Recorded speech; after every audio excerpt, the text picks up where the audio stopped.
If you're here, it's no coincidence. You've attracted this message because you are ready to embark on a journey of self-discovery and transformation. Let's explore the incredible power of resonance. Now, when people reach this moment in their lives, it's truly something magical. They are overcoming themselves, stepping into that perfect space to create. It's about breaking free from the chains of the old personality, dismantling the familiar, and denaturing the patterns that hold us back. In the process, we come face to face with the cravings that our bodies have emotionally. Picture this, it's 8 o'clock in the morning and you're in the midst of meditation. Normally, you'd be stuck in traffic, feeling the urge to get angry. Your body rebels because it's off schedule, trying to bring up past experiences to make you feel that anger. The key here is awareness. Becoming aware of these unconscious thoughts is where the game begins. You can't have consciousness without energy. To reach this level of awareness, you need to raise your energy. Otherwise, you risk being consumed, returning to old patterns. The research shows that it's possible to get better at this. You can sense the thought before it even arises. This is the pivotal moment where you start rewiring your brain. Instead of succumbing to the familiar anger, you consciously choose new thoughts. You start thinking about who you want to be when you open your eyes, how you'll make a difference in the world, how you'll love, give, serve, and contribute. Now let's talk about the act of closing your eyes and envisioning your day. By mentally rehearsing your day, you're installing neurological hardware that looks like you've already lived it. Your brain transforms from a recorder of the past to a map of the future. Consistently doing this transforms the hardware into a software program. The circuits are installed, and you might just find yourself acting like a happy person. The key is to make thought more real than anything else. Close your eyes, disconnect from the external environment, reduce sensory input, and focus on the thoughts that shape your reality. Now let's delve into the concept of mastering the present moment.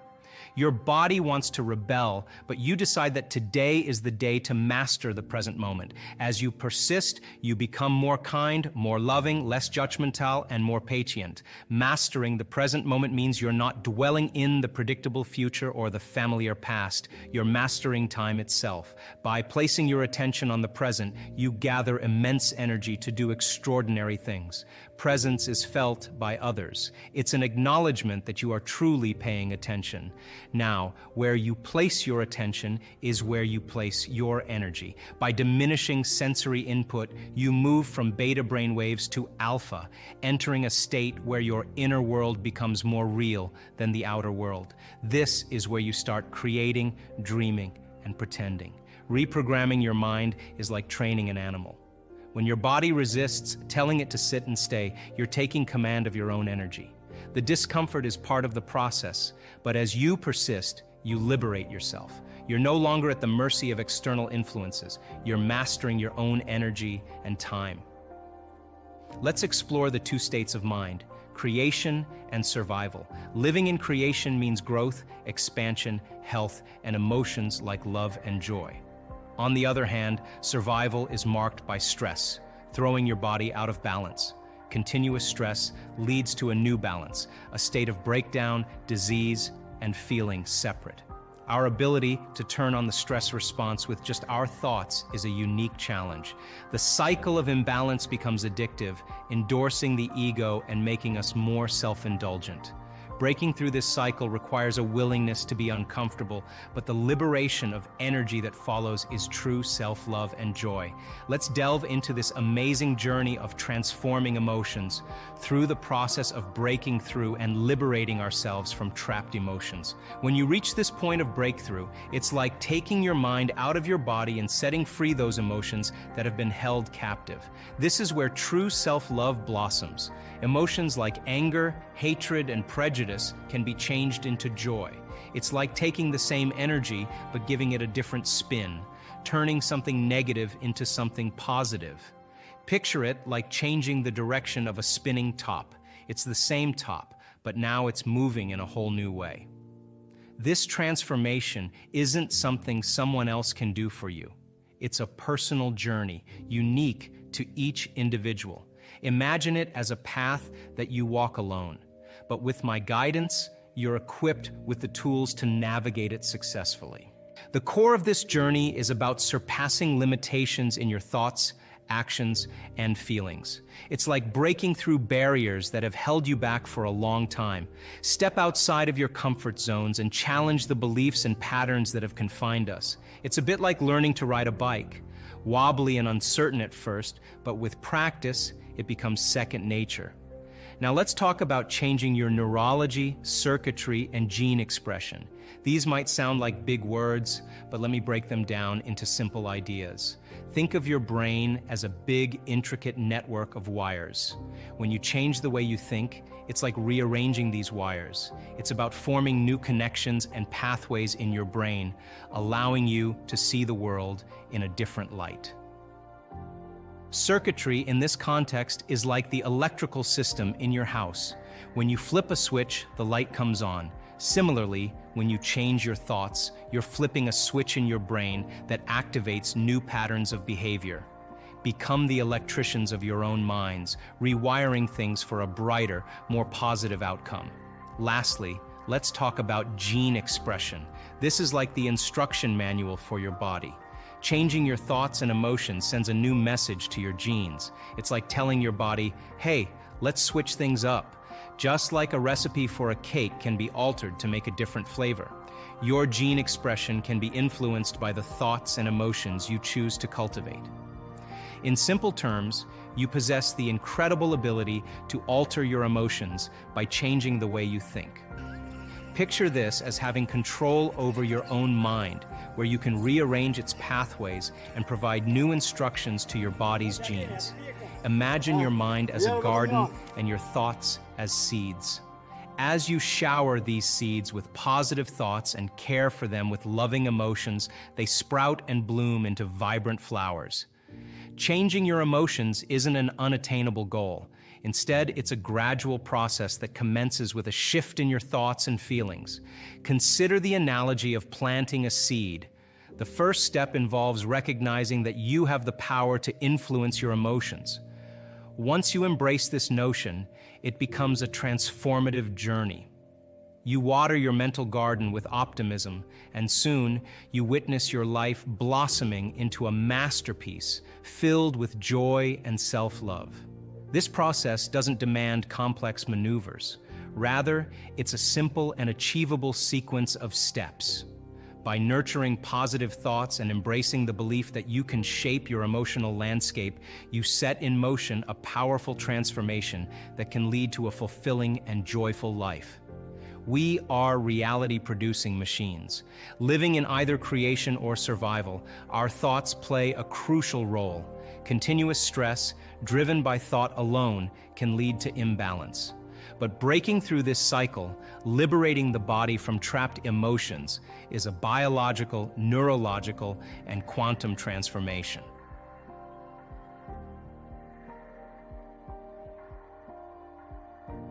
And it takes a little practice. And just like a flower that takes time to bloom, it takes a little bit of time. But if you work in trading the resentment, the frustration, or the impatience for gratitude, appreciation, and thankfulness, and you keep at it, there'll come a moment where that system switches on, and now you're feeling grateful for no reason at all. That's not a bad thing, because gratitude, the emotional signature of gratitude, means something's happening to you, something has happened to you, you're receiving something, or you just received something. So your body, then when you're feeling gratitude, is in the perfect state of receiving. So then that means then you'll accept, believe, and surrender to the thoughts equal to the emotional state of gratitude. If you're living in resentment, you're living in fear, you're living in impatience, you could say, I'm healthy, I'm healthy, I'm healthy, I'm wealthy, I'm wealthy.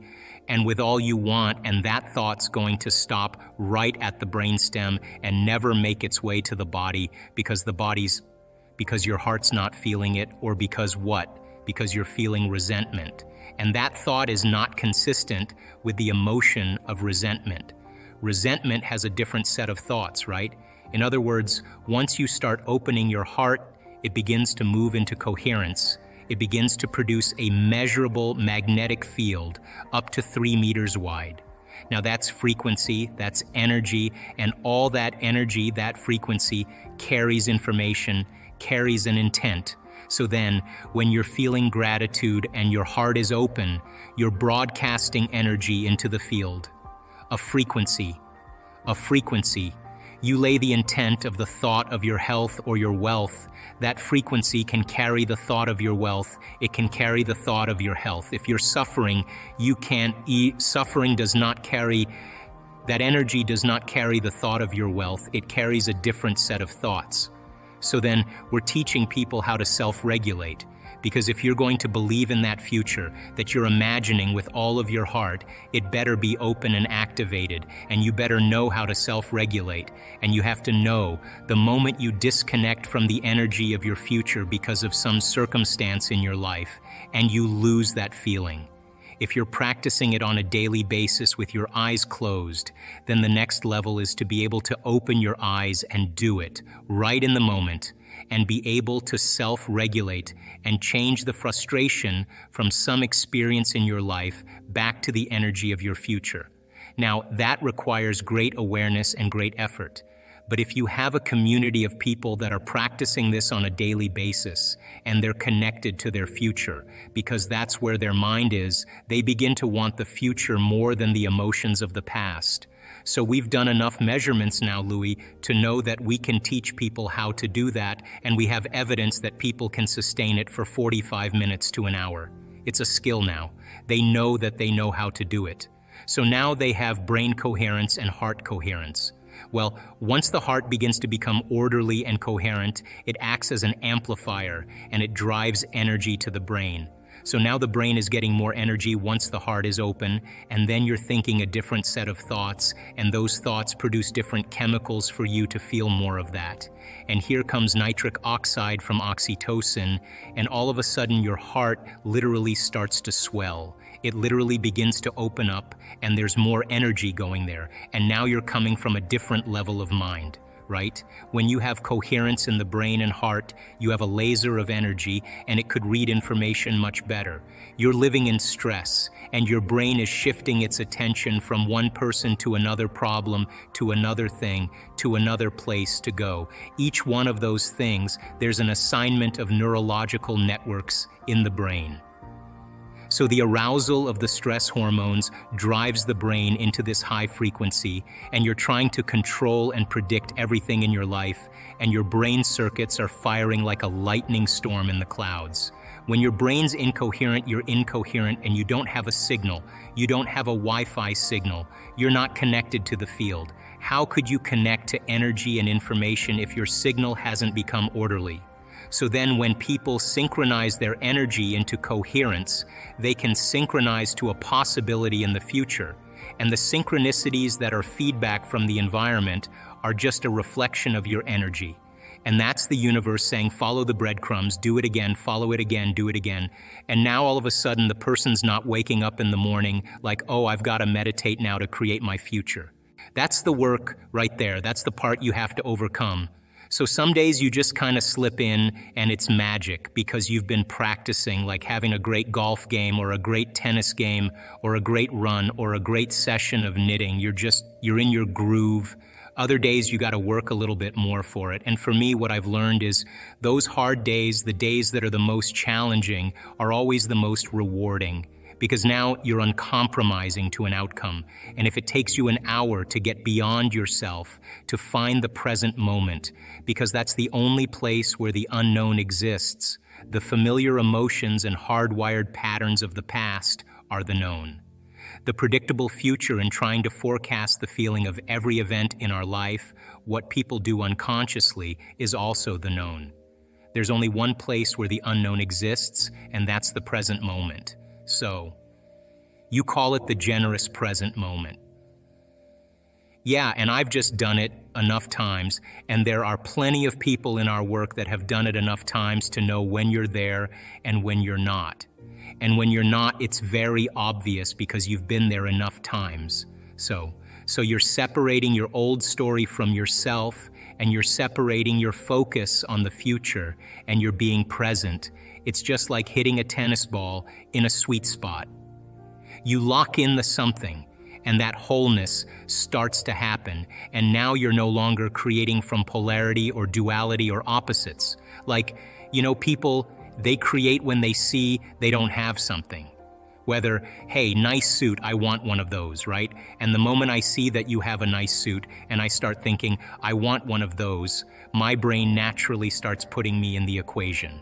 Next thing you know, I'm wearing your suit. Well, that's because we're wired to do that. So then we have this natural ability to create. The problem is after you imagine that, you open your eyes and you don't have it, people experience more lack. Well, we're not that good yet. So then the act of practicing enough times and beginning to create the state in which you're so connected to the energy of your future. Now think about this. You're so connected to the energy of your future, you're no longer looking for it or waiting for it. You feel like it's already happened. The moment you get upset in traffic, the moment you start judging a coworker, you just disconnected from the energy of your future, and now you're back to the energy of your past. Now, if you tell me it was that person that did it to you, I'd say to you, oh, you're back to the unconscious program of being a victim again. So then the person then goes, oh, when did I fall from that state? When did I lose it? Oh, it happened at 3 o'clock today. The next time that happens, what can I do differently? Now the person's moving through their challenges in their life with coherence, with rhythm. They're starting to begin to make strides, and they're no longer knee-jerking to the people in their life that they've used emotionally to reaffirm their identity. Now this is the work because you look around to see if anybody's doing it and you don't see anybody else doing it. It's kind of this lonely moment where you're realizing that I'm the only one doing this. That's that kind of moment that you realize that nobody understands you but you, right? And you can't even ask your friends for their opinion because they're going to give you their opinion based on their own experiences. And it's that kind of moment where you have to draw in all your resources. So, have you ever heard me say that emotions are bad? Have you? No, emotions are the end product of an experience. So then, do I react in my life? Yep, I do. But the question is, how long are you gonna react? That's the real question. Because if you keep that emotional reaction going on for an extended period of time, sooner or later it'll become your identity. And then people say, why are you so bitter? Why are you so frustrated? Why are you suffering so much? And your brain, in that emotion, you're in the emotion, which means you're in the chemical residue of the past, is going to call up the event because you're emotionally connected to it. And you're going to say, I'm this way because of that past experience. So then imagine what I do with people. We have people that have been abused. We have people that have been traumatized, that have been assaulted. We have people that have had very, very difficult pasts.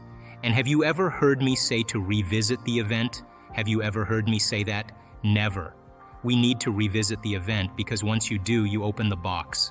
But what we want to do is overcome the emotion because that's just what's lasting from the event. So you sit a person down, and the moment you sit them down, what do you think the body's going to do? It's going to look for something to recreate that emotion because that's the person's identity.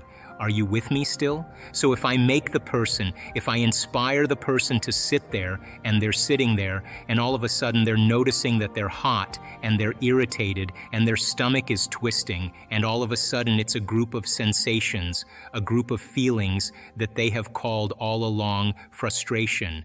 But the different sensations, the moment you name it, it becomes an emotion.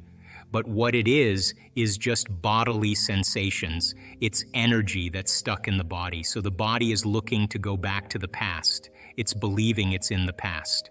Are you with me still?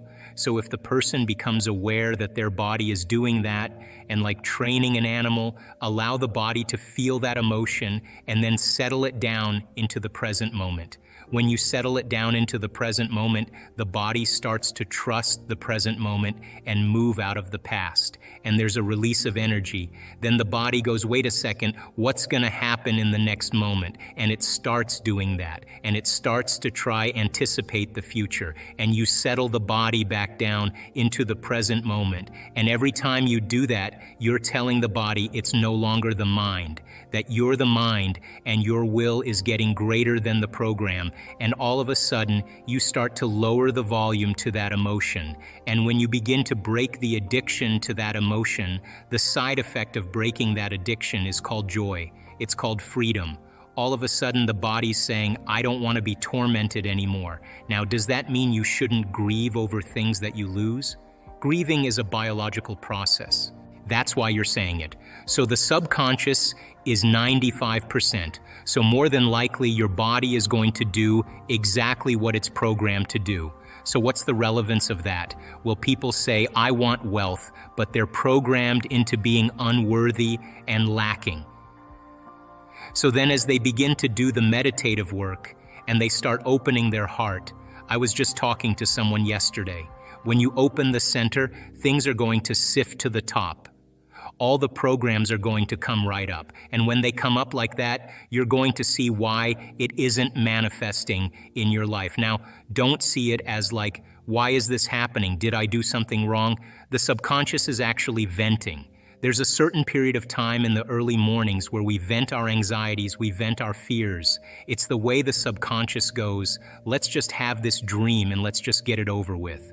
So the subconscious is saying, what if you hit the tree? What if you're actually going to hit the tree? You're going to hit the tree because that's exactly the imagery you have when you're trying to create something. You're saying, I really want this because I'm really afraid of dying. I'm really afraid of failure. I'm really afraid of rejection. So the person is subconsciously and unconsciously creating the imagery that's actually being revealed to them. So how do we change that? Well, really simple. We've got to start rehearsing a new way. We've got to start getting into those deep brainwave states, getting beyond the analytical mind, slowing our brainwaves down, getting into the operating system and start reprogramming. So when this happens, these are the things I'm going to do. These are the things I'm going to do to create that and start rehearsing those steps, priming and reprogramming the brain into a new outcome. So I have had that many, many years in my life, but I always have seen it as a strong sign, a strong symbol that I've got something switched in my brain. I could say that people say I want to be healthy.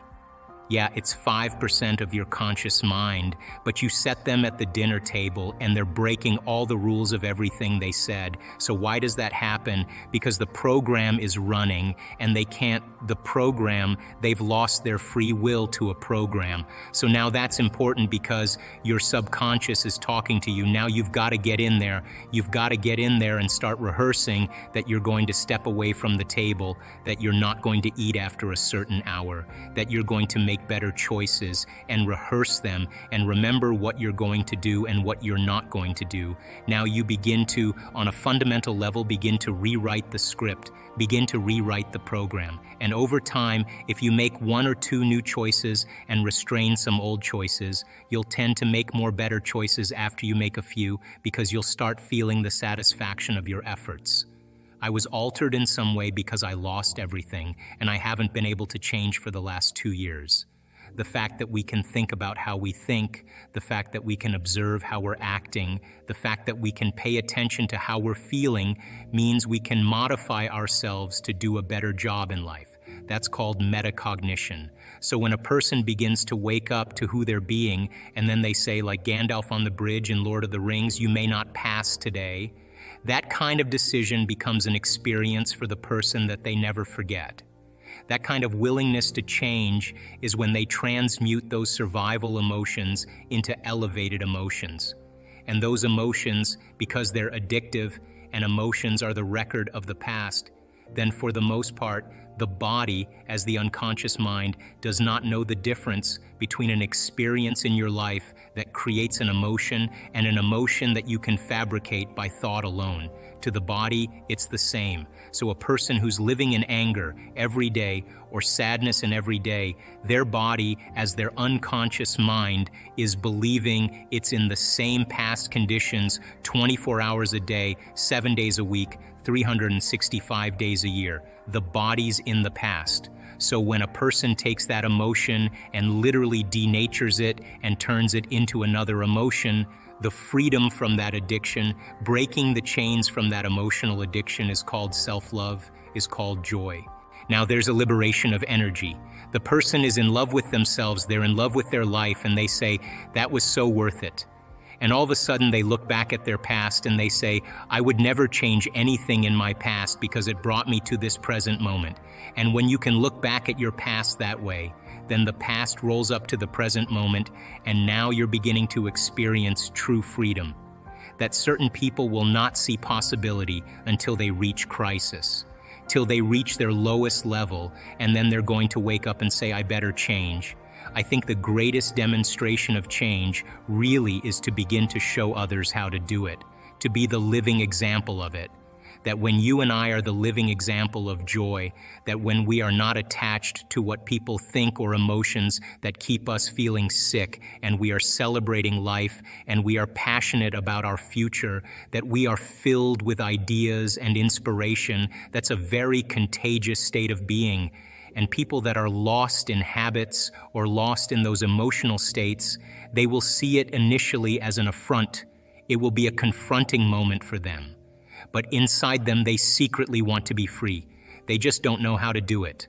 So we always say in our workshops, you always know when someone is in the midst of change because they stop talking about it. They don't talk about it. They're too busy being it.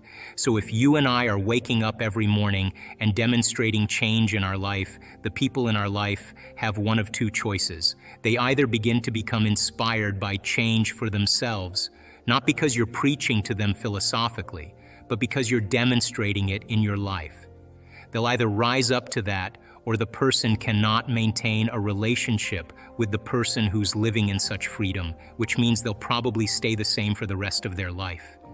But if crisis happens, they may make another choice. So my recommendation for people who are steeped in habits and emotional states and patterns of thought, the individuals around them have to live in a state of joy. They have to live in a state of freedom. They have to demonstrate it in every single area of their life. And normally there's a thing in physics called entrainment, which means sooner or later, others start to vibrate at the same rate as you. If you look at this and you study it in history, it's a sign that something new has to be born. As the old model of reality begins to change, something else has to replace it. So we have two ways that we actually face crisis. We can either face crisis in a state of emergency, which in the beginning of a crisis is healthy, or we can face crisis in a state of creativity and innovation.